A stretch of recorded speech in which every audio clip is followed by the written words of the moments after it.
I grew up believing that a mother's love was something you had to earn, not given. Earned. My name is Claire. And for 32 years, I played a role in my own family that slowly broke me from the inside. I was the quiet daughter. The one who didn't ask for much. The one who smiled even when her heart was bleeding. And my older brother, Marcus. He was the son. Everything revolved around him. Especially my mother's approval. She never said she loved him more. She didn't have to. I could see it in the way her eyes lit up when he walked into a room. In the way she bragged about his expensive car, his waterfront apartment, his 6-figure bonus. Meanwhile, I worked as a nurse. A job she called noble, but small.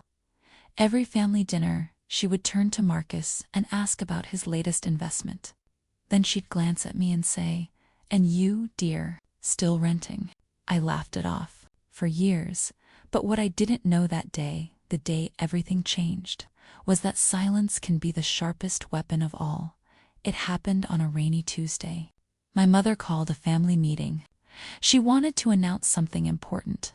Marcus was there with his wife, both dressed like they were attending a gala. I showed up in my work scrubs because I had just finished a 12-hour shift at the city hospital. My mother barely looked at me. She cleared her throat and said, "I've decided to leave the family home to Marcus. He's the one who can maintain it." Claire, you understand, don't you? I understood. I always understood. But that night, something inside me didn't break. It woke up, you see.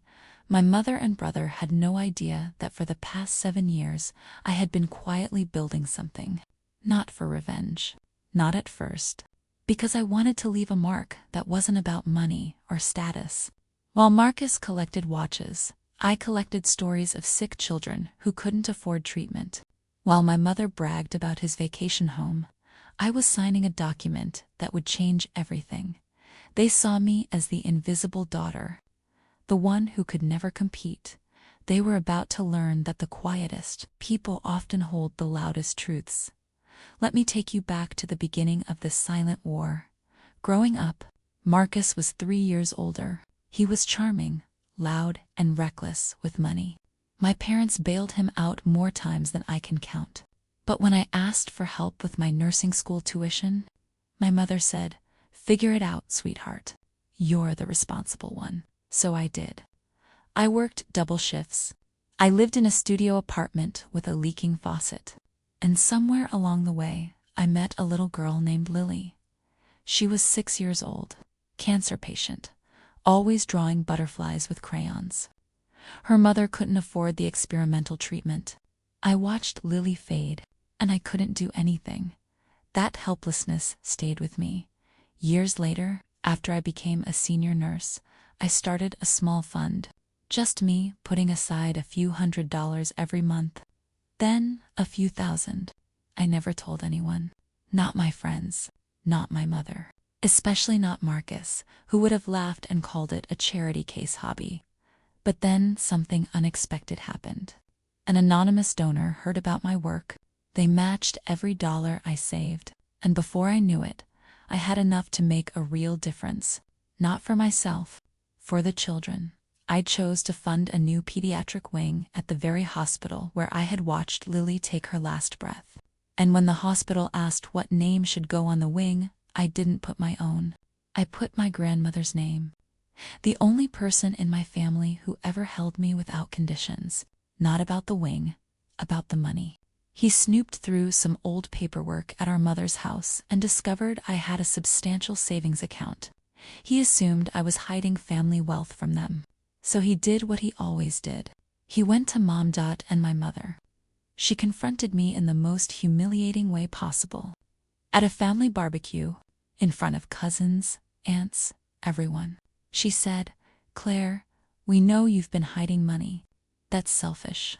Your brother could have used that for his business. Hand it over."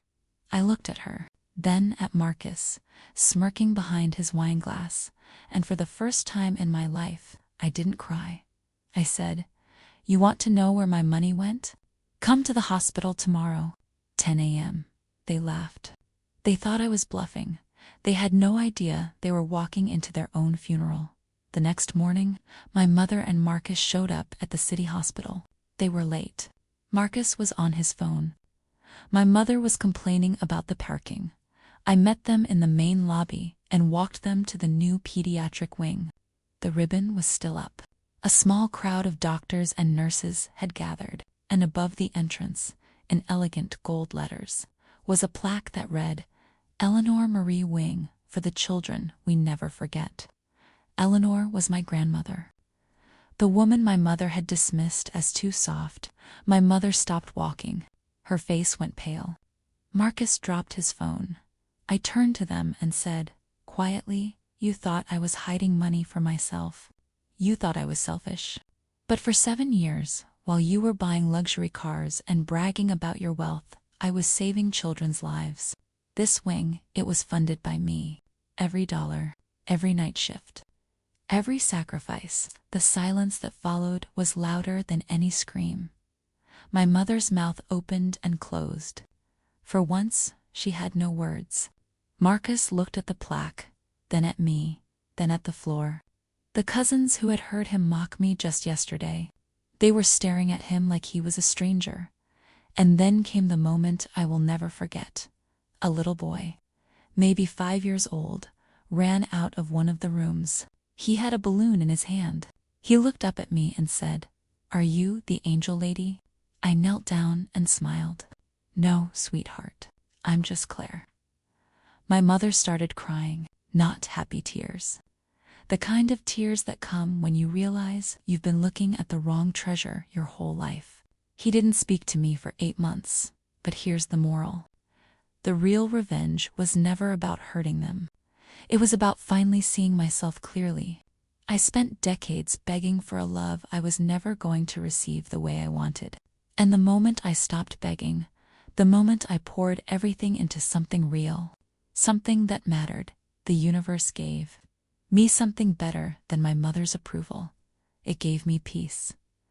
My mother eventually came back. She didn't apologize directly, but she started visiting the pediatric wing every month, reading to the children. She told me once, with tears in her eyes, "You built something I couldn't even imagine." And Marcus, he filed for bankruptcy 2 years later. Too much show, not enough substance. I still work night shifts. I still wear scrubs. But now, when I walk past that plaque with my grandmother's name, I don't feel invisible anymore. I feel like someone who won without ever raising her voice. Sometimes the sharpest revenge is a quiet life, spent helping others while the people who doubted you are left standing in the shadow of your light. And that, dear listener, is justice.